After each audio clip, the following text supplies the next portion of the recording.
Assalamualaikum Bang. Waalaikumsalam warahmatullahi wabarakatuh, sahabat Lek. Ya, silakan teman-teman Kristen. Kayaknya saya harus tegas ini ya sekarang ya. Kalau Muslim langsung saya turunkan. Silakan yang Kristen kirim permintaan. Mana tahu naik mau bagi-bagi THR. Nah, kena kau kan. Kayak saya kan 20 juta untuk THR bagi non-muslim yang mampu membuktikan di mana letak Yesus palsu ini. Karena dugaan sementara Itu bahasa bagus sekali kan. Saya jadikan tema. Diduga Yesus KW. iyalah, diduga kan kita masih menduga belum final karena belum ada tanda-tanda itu. Kalau sudah datang tanda-tandanya, ma petani linoe, mak garamba mana nih bintang-bintangi mak boto mana nih nato paulun na bombol lape. Apabila bintang sudah jatuh menghantam kepalanya bom-bom, itu tanda kedatangan yang kedua. Oke, ada Bang Samuel ini, saya sapa dulu, izin kurunda. Bang Samuel, selamat malam. Ya, malam. 1 atau 3 Bang?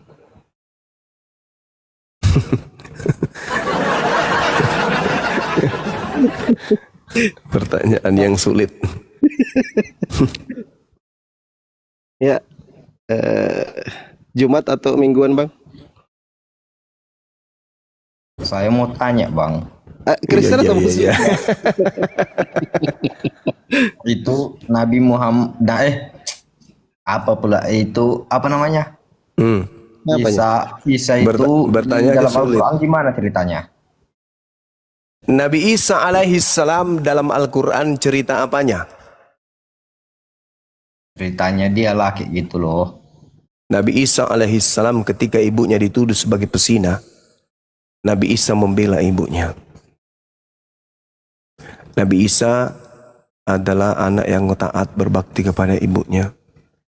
Nabi Isa adalah orang yang diberkati dimanapun berada dan dia tidak pernah dikutuk. Itu Nabi Isa Bang. Jadi kata kawan aku ada cerita cerita Yesus dalam Al-Quran tidak disalib katanya. Kayak mana ceritanya itu? Oh, itu Nabi Isa yang tidak disalib, itu Nabi Isa. Kalau di agama Anda yang disalib Yesus. Beda kan? Iya, jadi kan Yesus itu kata orang itu nggak disalib di situ. Di Al-Quran tak ada Yang disalib Yesus. itu siapa gitu? Yang disalib itu Yesus. Oh. Iya, Nabi kami Isa nggak disalib. Sama Yesus itu sama. Kalau Yesus itu yang disalib, kalau Nabi Isa tidak disalib, beda Bang. Beda ya. Iya. Oke lah Bang, kirain. Siap. Oke, thank you. Iya, sama-sama.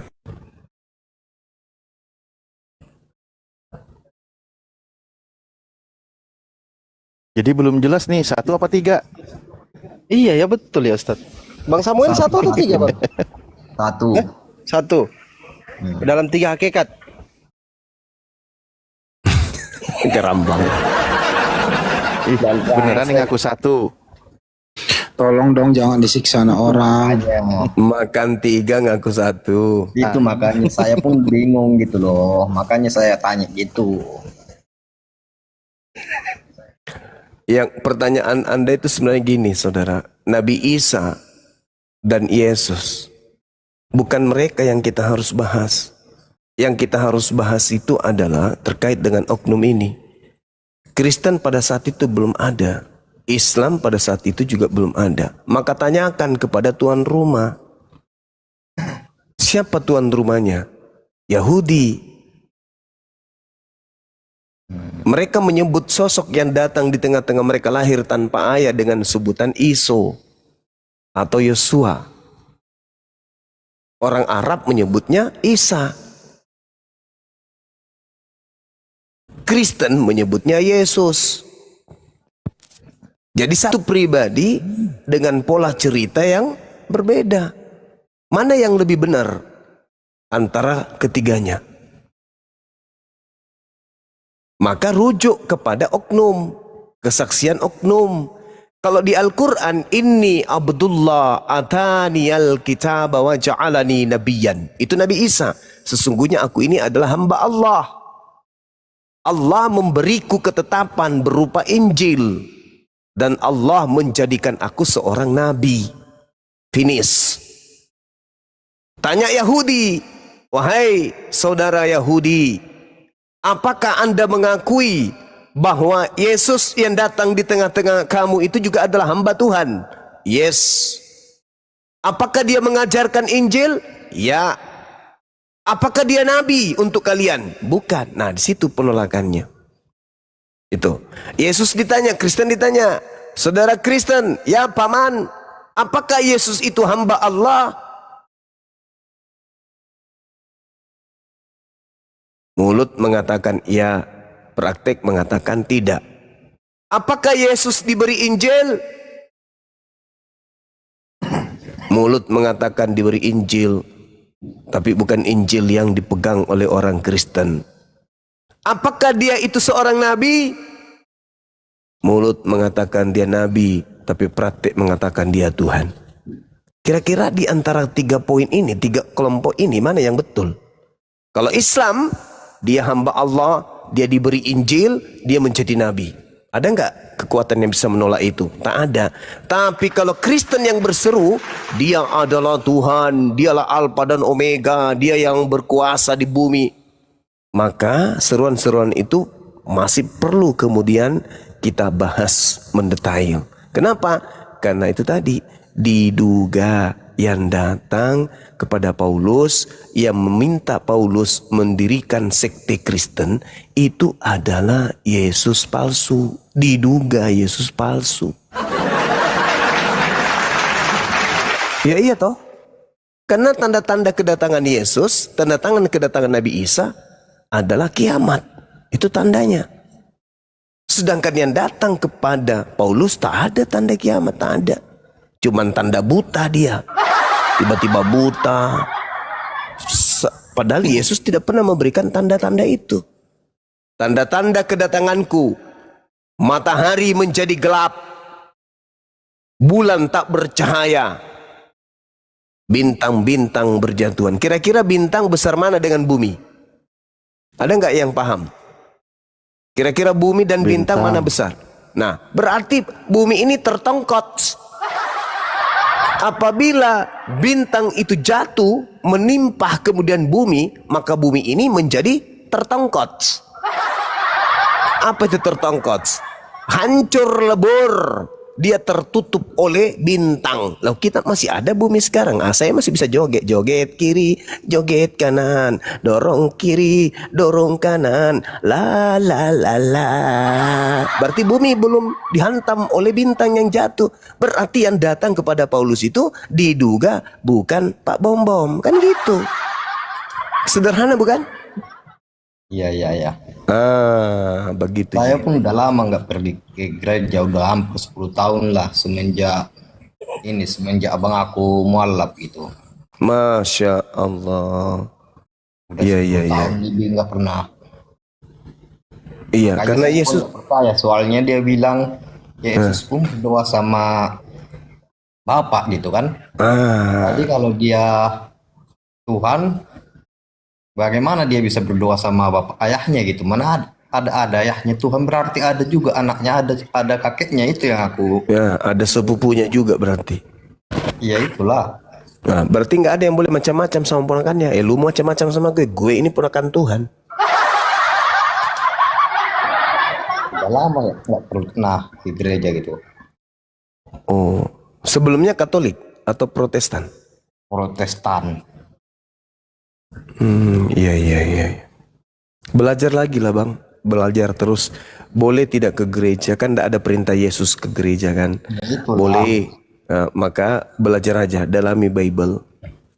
Karena Pun abang aku semenjak masuk Islam banyak perubahan, jauh lebih baik orangnya. Makanya pun saya ini juga apa juga gitu. Kata orang kan agama Islam ini agama teroris gitu. mana ada Islam agama teroris. Kalau misalnya gini, kalau Anda disuruh memilih kawan, kita jujur aja ya. Anda dijajah atau Anda diteror?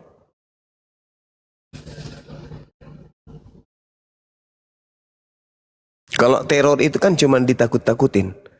Kalau dijajah itu upaya untuk menghapuskan Anda, menghilangkan Anda di permukaan bumi. Itu dijajah itu. Tapi kalau diteror itu kan cuma menakut-nakutin aja.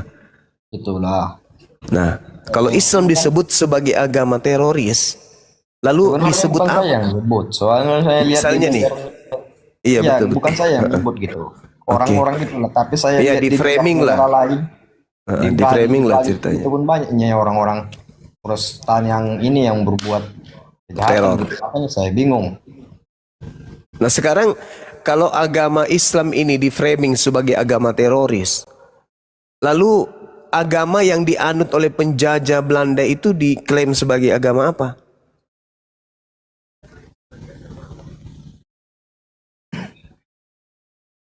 Karena yang menjajah 350 tahun lamanya itu kitabnya Bible, agamanya Kristen Katolik, rumah ibadahnya bernama gereja, Tuhannya namanya Yesus, Rasulnya namanya Paulus. Menjajah 350 tahun. Jadi mereka ini disebut apa? Kalau teroris, sekalinya terjadi, yang mati juga berapa orangnya. Dan itu tidak dibenarkan dalam agama kami. Haram hukumnya orang membunuh orang lain tanpa alasan yang diterima. Tidak boleh di Islam itu. Bunuh diri itu haram dan dia kekal di neraka. Itu Itu yang bunuh diri. yang membawa membunuh diri itu katanya itu jihad. Oh enggak. Jihad itu bukan begitu. Jihad itu ketika dijajah. Lalu berjuang. Kalau tidak dijajah, tidak boleh. Nabi Muhammad melarang. Tidak boleh. Bukan jadi dari nggak betul umat. itu ada ajarannya itu membunuh orang non muslim itu surga katanya. Oh, tidak ada dalilnya. Tunjukkan dalilnya. Kalau ada, nggak ada. Saya Nggak nggak ada. ngerti, Bang. Nggak ada dalilnya. Nggak ada, Bang. Dalilnya membunuh orang Kristen itu adalah jihad, itu nggak ada. Macam kejadian yang dulu di Bali Nah, itu masuk neraka lah dia.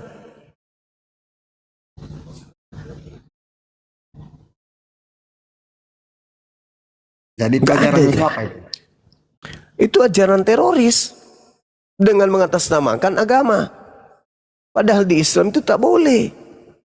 Tidak boleh di Islam itu membunuh orang tanpa alasan yang dibenarkan oleh hukum. Itu nggak boleh.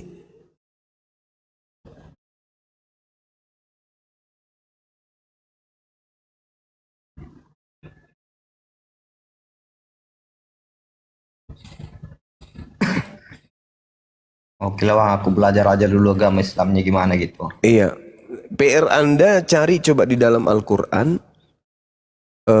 Membunuh orang di luar Islam itu adalah jihad. Itu tidak ada.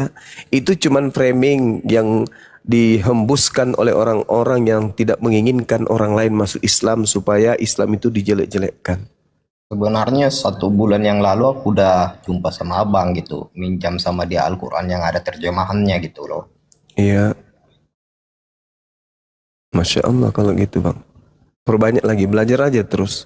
Ya Bang, pas baca itu di apa itu Tuhan itu tidak diperanak, masuk akal juga pikiran aku, makanya aku bingung tentang kemana itu Yesus gitu, itu makanya saya dalam lagi gitu.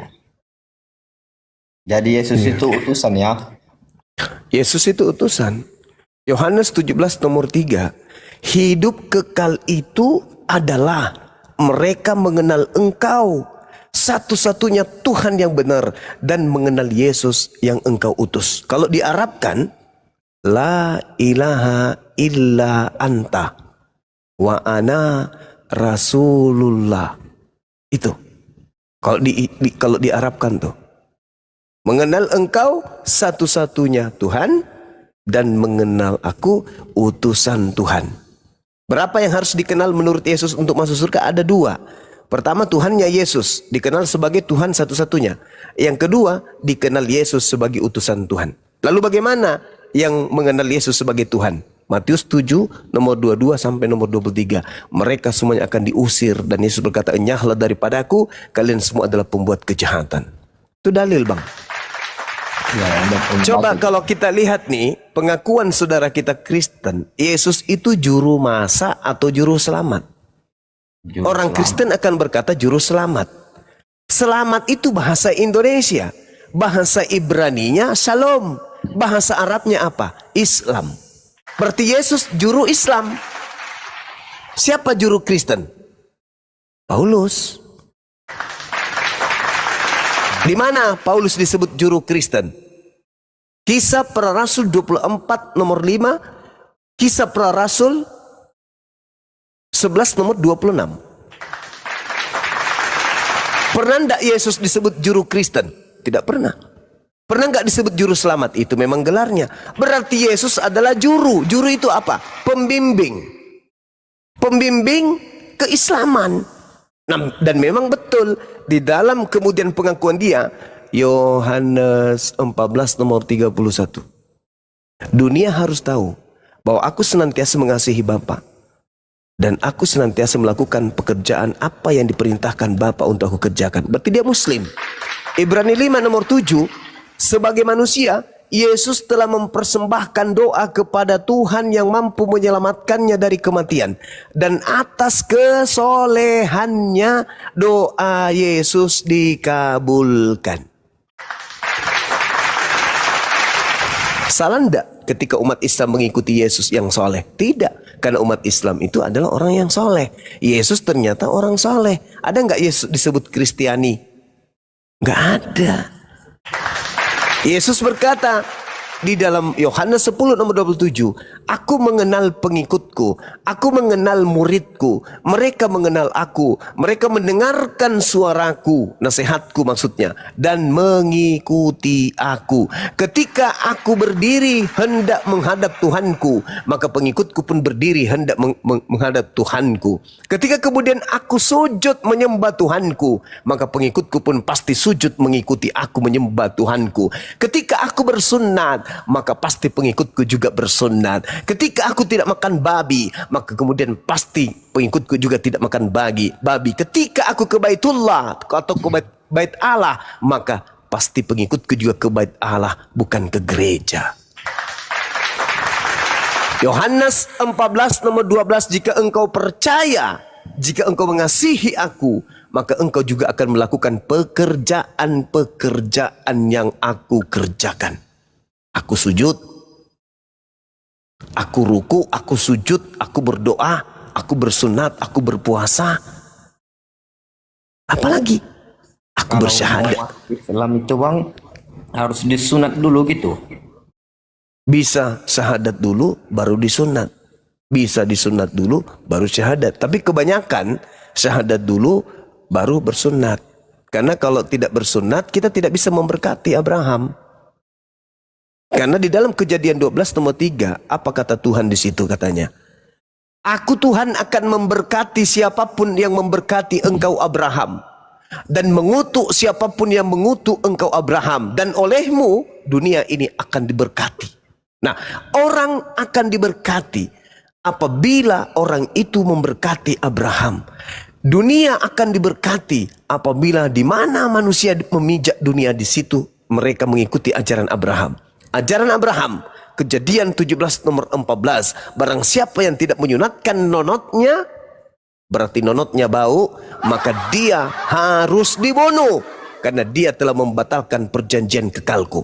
Alhamdulillah, kami umat Islam semuanya bersunat. Sedangkan Kristen melalui ajaran rasulnya bernama Paulus, di dalam Galatia 5 nomor 2, Paulus justru melarang bersunat. Apa kata Paulus? Barang siapa yang menyunatkan nonotnya, maka Yesus Kristus tidak berguna baginya. Cahayu. Kata Paulus loh, barang siapa yang menyunatkan nonotnya, tongkolnya, maka Yesus Kristus tidak berguna baginya. Aku telah mengatakannya kepadamu untuk yang kesekian kalinya. Barang siapa yang memotong tongkolnya, maka Yesus Kristus tidak berguna bagi orang tersebut. Nah, jadi kalau Anda sudah belum bersunat atau sudah bersunat, supaya Yesus Kristus berguna bagi Anda, maka nonot Anda yang sudah disunat itu Anda harus sambung kembali supaya Yesus berguna. Karena kulup Anda sudah Anda tidak temukan, apalagi kulup Anda kan waktu itu masih kecil, dipotong kecil, sekarang udah gede kan, maka tongkolnya ini disambung pakai paha ayam. Cuman saya nggak bisa yakin dan nggak bisa jamin 3 bulan ke depan tumbuh bulu ayam. Nah, itu bahayanya tuh. Nah sekarang Anda pilih mana? Yesus atau Paulus? Yesus berkata dalam Matius 5 nomor 19, barang siapa yang meniadakan, menghapus, membatalkan hukum Taurat meskipun yang paling terkecil dan mengajarkan kepada orang lain hal yang sama, maka dia akan menempati tempat terhina di dalam kerajaan langit alias neraka. Barang siapa lo yang menghilangkan sunat dan mengajarkan untuk menghilangkan kepada orang lain juga ajarkan seperti itu, maka dia akan menempati neraka. Itu kata Yesus. Tapi kata Paulus beda lagi. Barang siapa ya yang menyunatkan nonotnya, ya Yesus Kristus tidak berguna baginya. Makanya orang Kristen itu kebanyakan nonotnya tidak disunat. Karena kenapa? Mereka ikut Paulus. Ya. Gitu saudara. Sakit nggak itu bang? Enggak sakit, malah enak. Wah nikmat kali pun. Nikmatnya luar biasa. Apa kata pastor kepada saya ini? Ini lucu-lucuan kita ya. Pastor ini, wallahi saya tidak ngarang bebas. Bang Suba, ya paman, ini saya usianya sekarang sudah hampir 30 tahun. Terus, dulu bang, sebelum saya sunat, ini nonot tidak pernah berdiri. Sekarang marah terus dia bang, nggak mau diajak damai. Pagi marah, ngambek aja terus kerjanya. Sudah gitu keras kepala kata dia. Waduh, ngakak saya. Bang Handi pun mendengarkan itu juga ngakak. Dulu sebelum saya sunat, kepalanya lembut, tidak menantang.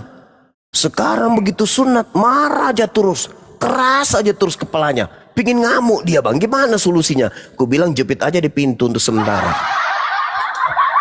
Keras kepala kata dia. Disuruh duduk nggak mau duduk, disuruh baring nggak mau baring, maunya berdiri aja terus, marah aja terus, mau berantem dia. Tapi lawannya nggak ada kata dia. Nah itu, jadi lebih bagus dan lebih indah kelihatan bang. Kalau dia masih ada kulupnya kayak kakek-kakek yang makan apa tuh tepung terigu yang dipanasin, habis itu bersin batuk-batuk dia gara-gara makan serbuk tepung. Tapi kalau dia sudah dipotong, weh gagahnya minta ampun, masya Allah. Sudah begitu lengannya berotot semua tuh. Tanya Bang Pandi kalau nggak percaya. Benar nggak Bang Pandi? Siap Kanda. Iya. Urat-uratnya aja bang, kalau sudah dipotong kepalanya itu persis lombok botol. Saking kekarnya itu. Nah memang suka marah, suka ngambek dia. Bahkan sembuhnya berapa bulan bang? Sembuh banyak mualaf kita cuma 3 hari udah bisa main bola. 3 hari, cuma 3 hari. Iya 3 hari. Apalagi kalau dia sudah punya cetakan, 1 hari, 2 hari, 3 hari sudah bisa dimasukkan ke cetakannya. Kalau yang sudah tersedia di rumah, asal penting jangan masuk dicetakan sembarang. Harus ke cetakannya sendiri. Sudah ada cetakannya belum? Belum bang, belum. Oh belum. Nah, Sudah. bahaya. Bahaya salah masuk cetakan ini.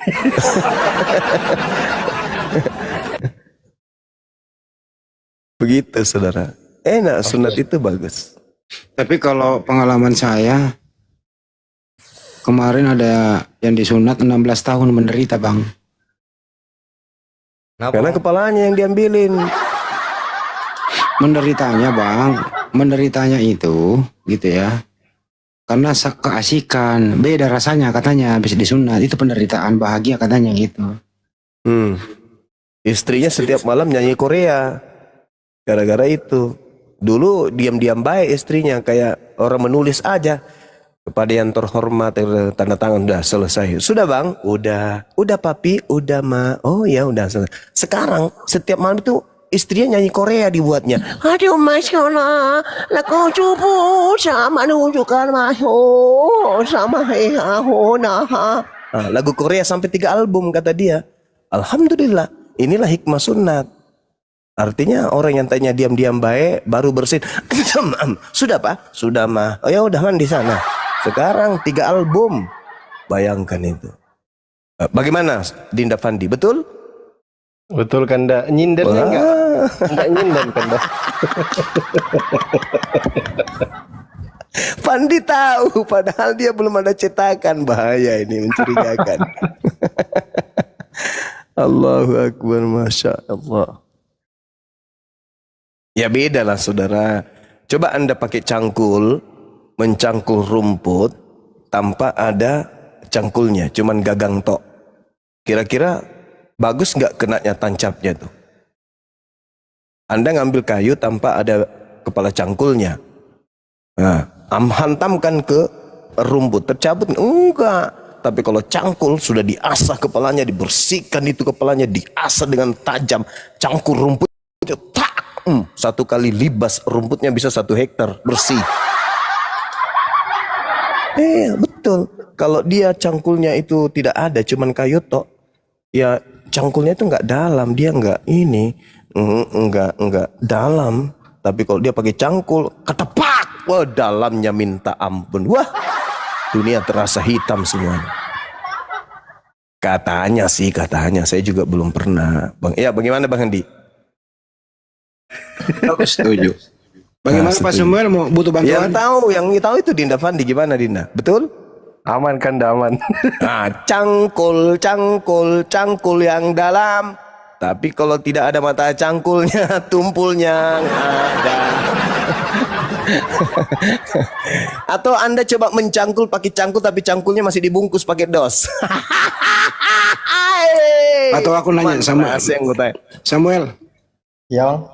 Misalnya satu hari nih, kamu keluar rumah, terus pulang-pulang ke rumah malam hari misalnya, terus kau buka, terus kau cium, kira-kira bawa apa? Kalau itu saya tutup telinga dulu. Dicuci terus nih Bang. Enggak, bisanya kalau lupa nyuci gitu, bawa apa? Pernah pasti lu pernah nyium, nggak benar lu, jangan bohongin gua lu. Lu jangan bohongin gua, nggak bener lu. Walang sangit. Bau terasi.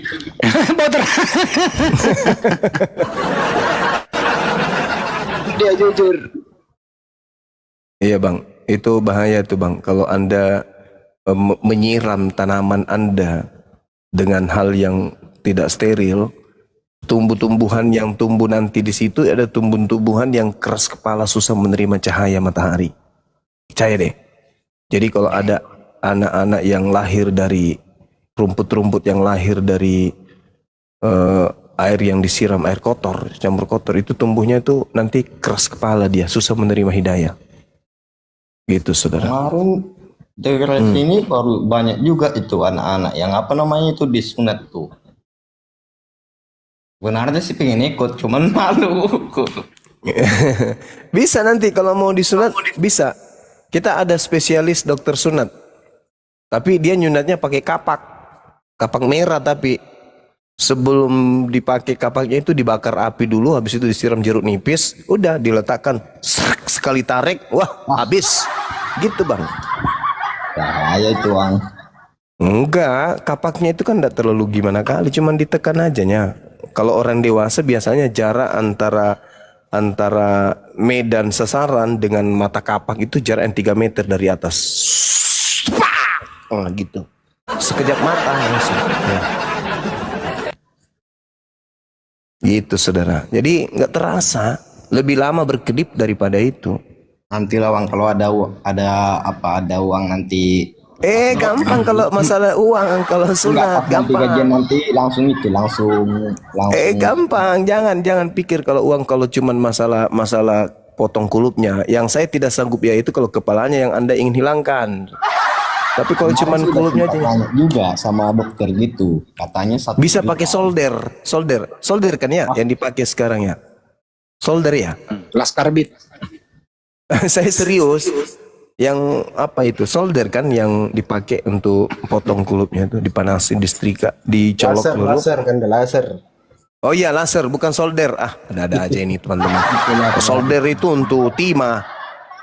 Laser bang. Jadi dia disuntik dulu, serak, dimatikan rasa, habis itu di laser, nggak ada rasa sakitnya. Saya kan sering mengadakan kegiatan sunat massal. Nggak ada. Ketakutannya lebih tinggi daripada potong. Nggak ada bang sakitnya. Tapi Terima kasih bang ya. iya, nanti kalau ada apa-apa tinggal hubungi Bang Handi. Mau kita biayai boleh untuk Gak usah bang, sunatnya. insya Allah pakai duit sendiri aja gitu biar. Masya Allah. Iya, syukur alhamdulillah, Masya Allah. Tapi serius ini bang, kita bisa bantu kok soal itu. Ya, Serius. bang, aman bang. Anda di posisi mana sih? Sumatera apa Jawa? Sumatera bang. Sumatera insya Allah bisa. Di apa namanya, di Mandailing, Kabupaten Mandailing. Insya Allah kita punya channel di sana. Lebih dekat sih dari sini, lebih dekat ke Padang daripada ke Medan gitu. Iya bisa bang. Kalau mau sunat tinggal kabari nanti Bang Handi. Aman bang. Siap. Terima kasih bang ya. Bang Samuel. Sama-sama. Bang Samuel satu lagi nggak bisa ngebayangin ya bang ya. Tadi kan abang bilang bau terasi ya. Nggak bisa ngebayangin bang.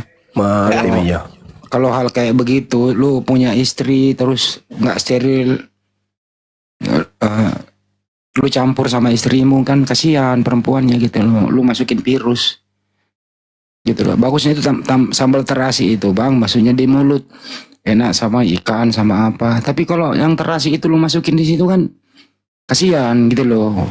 Ya makanya butuh bersih gitu Pak Samuel. Oke bang. Ya. Iya bang. Tapi sebelum itu kalau bisa tentukan dulu jangan salah Tuhan, bedakan Tuhan dan manusia itu dulu deh. Itu loh bang. Makanya saya pun pelajarin itu yang benar menurut aku itu cuma dua. Kalau enggak Yahudi, Islam. Mas Allah. Cuman Yahudi kan ada juga aturannya, harus dari keturunan orang Yahudi baru bisa menganut agama itu. Kalau Yahudi bang aturannya ketat. Contoh. Kalau istrimu lagi datang bulan, kamu harus singkirkan dia di kamar sebelah. Bekas-bekasnya itu harus dicuci bersih semua begitu. Kamu juga harus puasa 40 hari 40 malam. Iya. Berat bang kalau Yahudi berat. Lu pikir gampang menjadi Yahudi yang kalau benar-benar mau Yahudi gitu ya? Berat bang. Oke bang. Nah, Islam lah datang sebagai solusi. Di Islam itu nggak ada yang berat bang. Coba saya mau nanya Pak Samuel, ada nggak menurut kamu ajaran Islam yang berat dijalankan oleh manusia?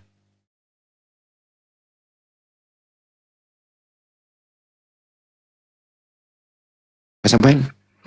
Kalau ajaran Islam itu memberatkan manusia, gitu ya nggak ada orang mau memeluk Islam bang.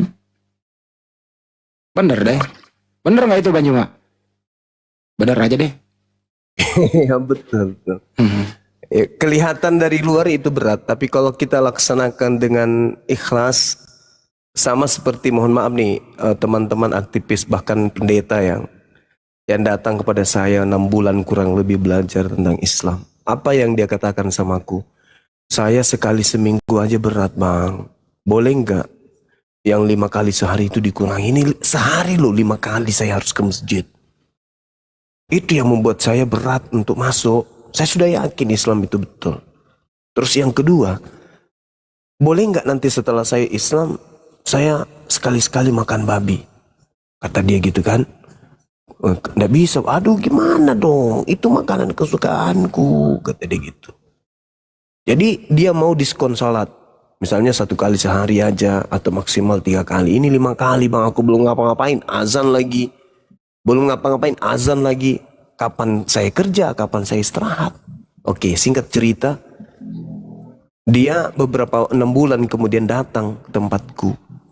Menggunakan pakaian surban, jidat sudah mulai merah, sudah pakai jenggot juga, kulit tengok waktu itu.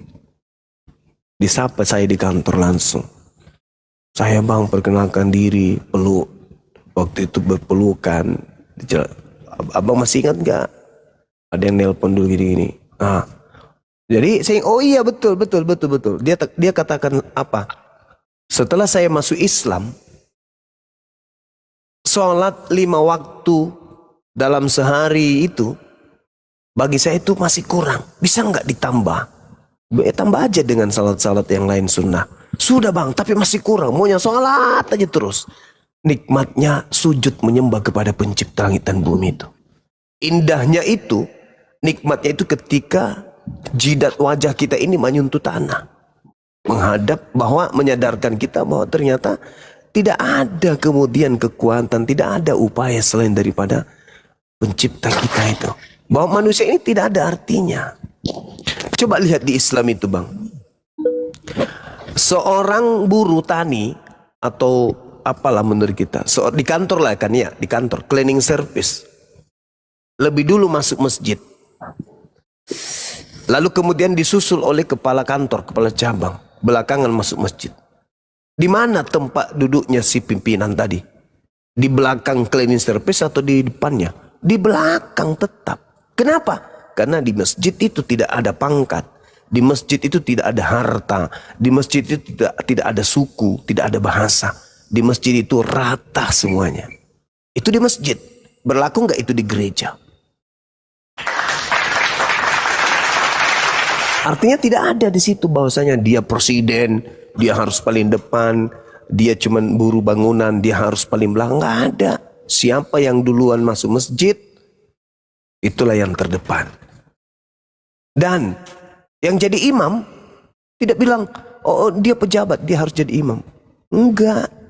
Seorang cleaning service pun kalau dia bisa membaca Quran, dia jadi imam. Di belakangnya siapa? Presiden boleh, gubernur boleh, kapolri boleh, jenderal TNI boleh, siapapun boleh di belakang dari imam. Dia punya identitas sebagai cleaning service ketika dia berdiri sebagai imam, itu hilang seketika. Nggak harus ustadz hilangnya. Oh, tidak harus ustadz. Kalau dia duluan di depan berdiri dan dia bisa baca Quran dan dia bersih dari hadats, boleh dia jadi imam. Boleh jadi imam. Kalau tidak ada yang lain, nah, maksudnya tidak ada yang sudah ditunjuk memang sebagai imam tetap. Perhalangan misalnya imamnya, boleh. Boleh. Anda itu cuman cleaning service, mundur. Ada kemudian ini ini pangkatnya tinggi, harus dia jadi. Nggak ada di Islam, itu nggak ada. Itulah indahnya di Islam, saudara. Jadi kata beliau, aduh tidak ada. Apakah boleh ditambah? Sudah tambah salat sunnah, itu masih kurang. Bagaimana dengan babi? Jangan sebut. Mendengarkan saja saya sudah mau muntah, apalagi memakannya. Nah, itu apa? Itu hidayah namanya. Makanya ketika saudara mengatakan, kok kakak saya, saudara saya kok sekarang jauh lebih baik. Nah, itu hidayah. Artinya ketika dia bersaksi tiada Tuhan selain Allah dan Nabi Muhammad adalah utusan Allah, dia betul-betul membuktikan kesaksiannya. Kan banyak orang yang bersyahadat, tapi setelah bersyahadat, ya kelakuannya tetap aja seperti agama sebelumnya.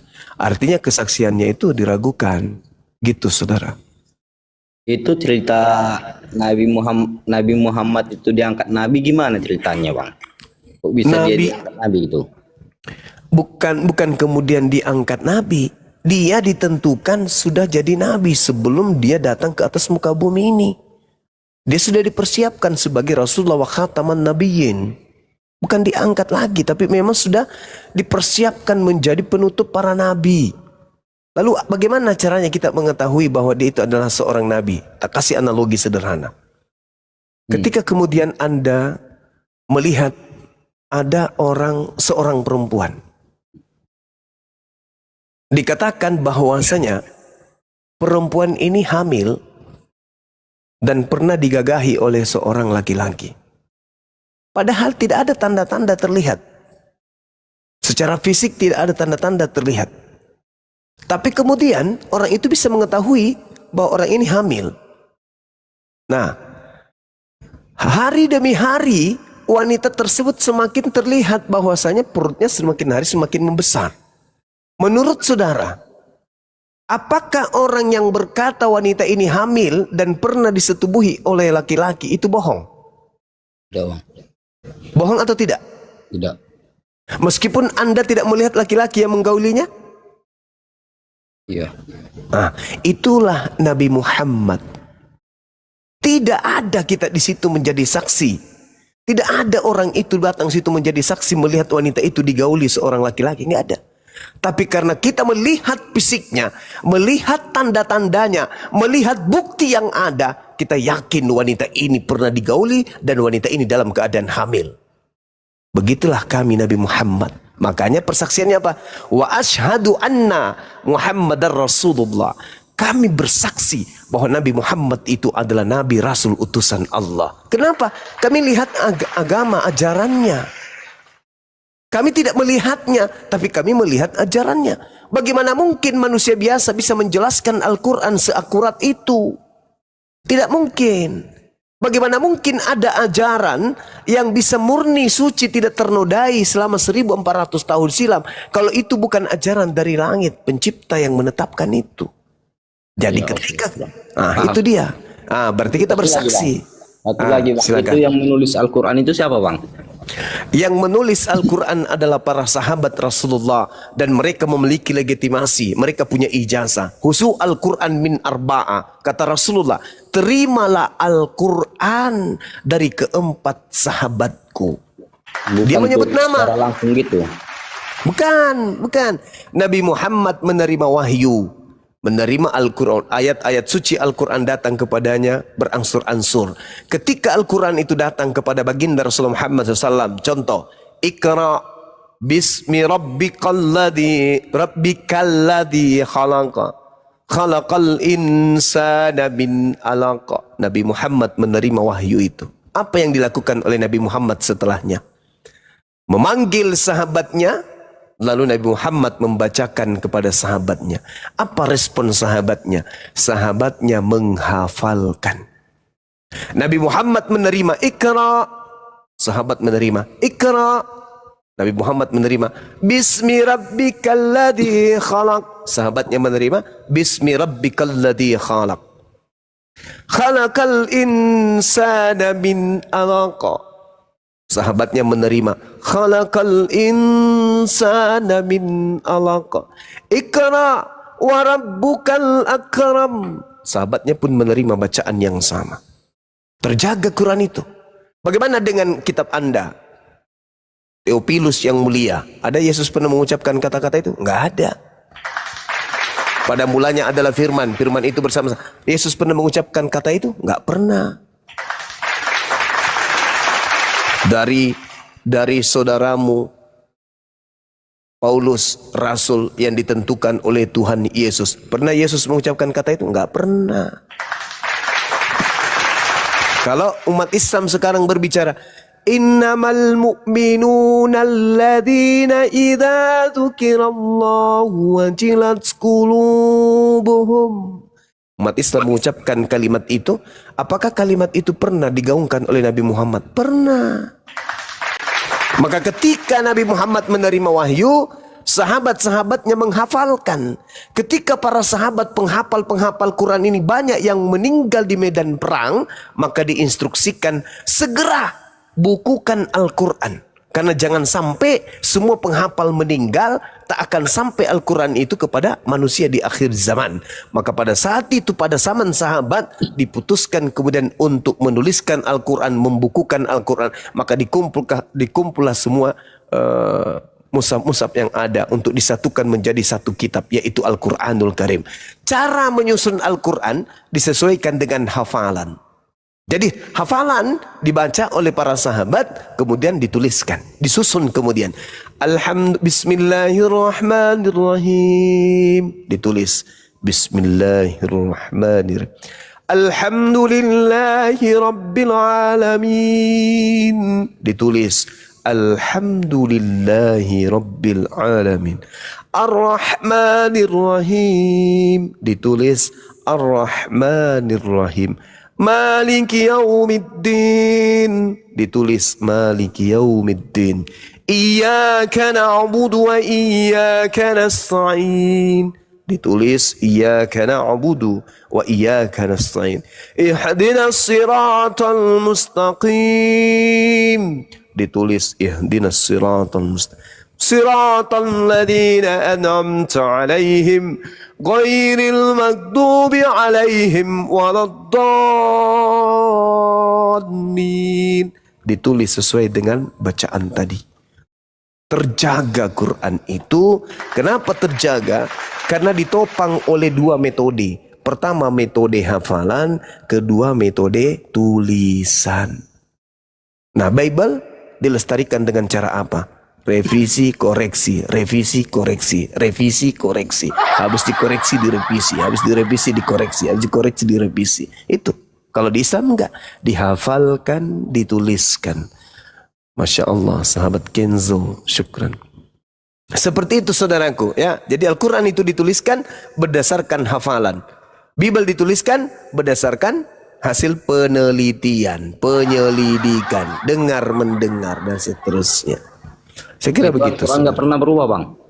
Alhamdulillah, Al-Quran diterangkan dalam Al-Quran.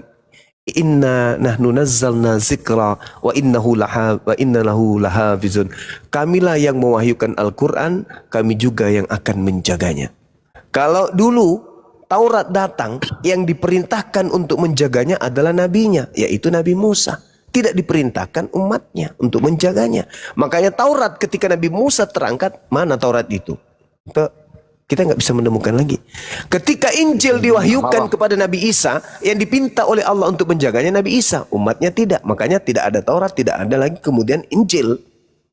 Nah, berbeda dengan Nabi Muhammad. Ketika Nabi Muhammad diperintahkan Al-Quran kepadanya, Nabi Muhammad menjaganya, umatnya menjaganya. Jadi dua yang mendapat legitimasi untuk menjaga Quran tersebut.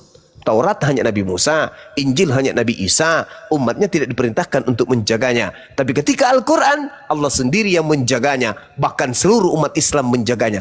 Silakan kalau Anda ingin bukti. Ada orang Islam di Kowal ini yang mau membaca Quran, satu tanda baca aja salah, keliru, pasti Bang Suma tahu. Kuping saya nggak cocok dengan bacaan yang keliru. Meskipun saya bukan hafal Quran 30 juz. Tapi kuping saya ketika ada orang membaca Quran keliru bacaannya, pasti saya ketahui. Oh, ini salah bacaannya. Meskipun saya sendiri kadang khilaf membaca. Tapi ketika saya mendengarkan, dan itu salah tanda baca atau salah huruf, saya pasti tahu. Insya Allah. Nah, itulah hebatnya Al-Quran. Berbeda dengan kitab-kitab. Kalau Anda mendengarkan orang Jepang membaca Bible, Anda ngerti nggak dia sedang baca apa? Enggak. Kalau orang Arab, orang Belanda membaca Quran, orang Indonesia mengerti nggak apa yang mereka baca? Misalnya nih, di Indonesia, Qul huwallahu ahad. Orang Belanda membacanya seperti apa? Qul huwallahu ahad. Orang Jepang membacanya seperti apa? Qul huwallahu ahad. Orang Amerika membacanya apa? Qul huwallahu ahad. Sama semuanya. Itu bukti bahwa Al-Quran dijaga. Nah, kalau Bible dibaca oleh orang Jepang, orang Indonesia nggak ngerti apa dibaca ini, apa yang dimaksud ini. Karena yang disuruh jaga itu cuma Nabi Isa alaihissalam, Injil itu. Yang disuruh jaga kemudian itu cuma Nabi Musa alaihissalam, umatnya kagak. Begitu kawan. Oke Bang. Satu lagi Bang, apa pasti benar itu kata ada kawan aku kemarin itu ngomong-ngomong gitu, katanya Isa itu masih apa itu Yesus, Nabi Isa lah, Nabi Isa itu masih hidup, katanya diangkat di langit gitu. Iya, betul itu. Al-Quran surah An-Nisa ayat 158. Itu jelas itu. Saya tadi membahas dengan teman kita yang Kristen. Al-Quran ketika dituduhkan kemudian Nabi Isa dibunuh, kata Allah tidak. Melainkan rafa'ahullahu ilai. Aku Allah mengangkat ke hadiratku. Nabi Isa diangkat ke langit. Wa kana Allahu azizan hakimah. Ya gimana? Jadi kan di situ kan waktu Nabi Isa diangkat, waktu disalib dia diangkat gitu kan. Di mana ceritanya orang nggak bisa dia melihat waktu dia diangkat gitu, sementara dia disalib tiba-tiba diganti gitu. Ya, itu pekerjaan Allah. Allah yang mengatur itu semua, bukan kita. Sedangkan ketika kemudian dikatakan Nabi Isa diselamatkan, diangkat ke langit, dan yang digantikan kemudian, ini yang melakukan kemudian hal ini adalah pencipta langit dan bumi. Nah, sedangkan Itu yang ada dalam Bible, diangkatnya itu sebelum waktu disalib apa sebelum disalib gitu?